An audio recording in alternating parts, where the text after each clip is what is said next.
I wanted to be a councillor because I really wanted a role that was fulfilling and had purpose, and my granddad, Paul Orr, was a councillor in Liverpool for 40 years, over 40 years, and he was a big influence on me and the type of person he was. He was a good man, he helped people, and I just wanted to be like that. I had a lot of friends who say, you know, you always talk the talk, can you walk the walk? And I said, I'm going to put my name down. I don't know if I'm going to be selected. So I was quite surprised and actually very grateful that people had built trust and belief in me to actually do the right thing. I've always been interested in politics, right, since I was young. Started getting involved in just helping out, but once I got stuck into it, I absolutely loved it, and, you know, sort of threw myself into it heart and soul.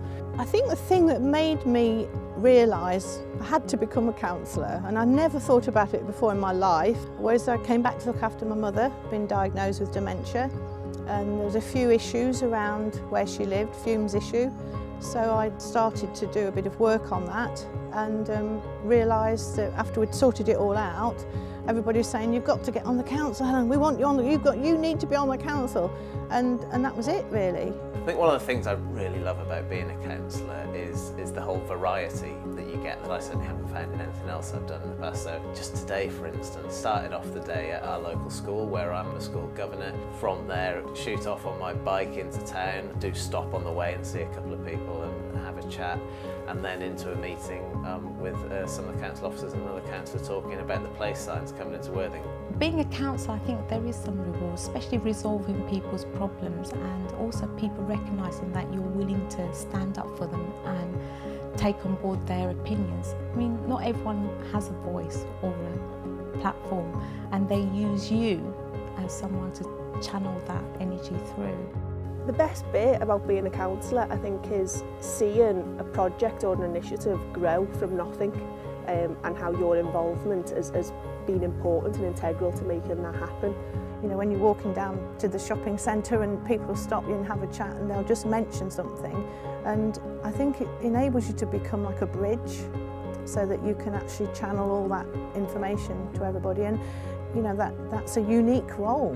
In terms of things that I've brought into it from other jobs, it's really surprising the things that you find, oh actually this is something I did, you know, so when I was at university I worked behind a bar in a pub for 3 years, I was there.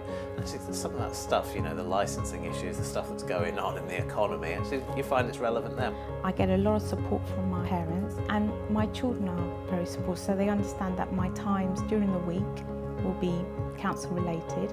Sometimes at the weekends is council related, but I also try and fit things in for my children. I know sometimes they kind of feel, Mum, is this meeting important? Are you going to make a decision? Are you chairing? And if I say yes, yes, yes, and they say, well then you should go. I've got incredibly supportive employers who are really enlightened in the sense of they know that, you know, this is public service. Being on the council, you're actually contributing to a community. When I have spare time and it doesn't involve doing things for the children, I do like to meet up with friends. I do like the old karaoke singing. We always have a bit of a rule that you know, I don't do too much on Sundays unless there is actually some sort of civic event. I have an exercise bike in my garden. I like to meet up with my friends, and we usually have an afternoon round the shops, such as this lovely shop in Bourne. I love gardening, I do a bit of singing. Now it's just normally in the car.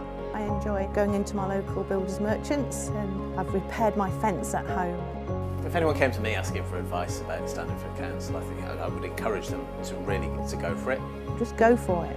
I'm a woman, I'm someone's sister, I'm someone's daughter, I'm someone's mother, I'm someone's friend. And why not be someone's councillor?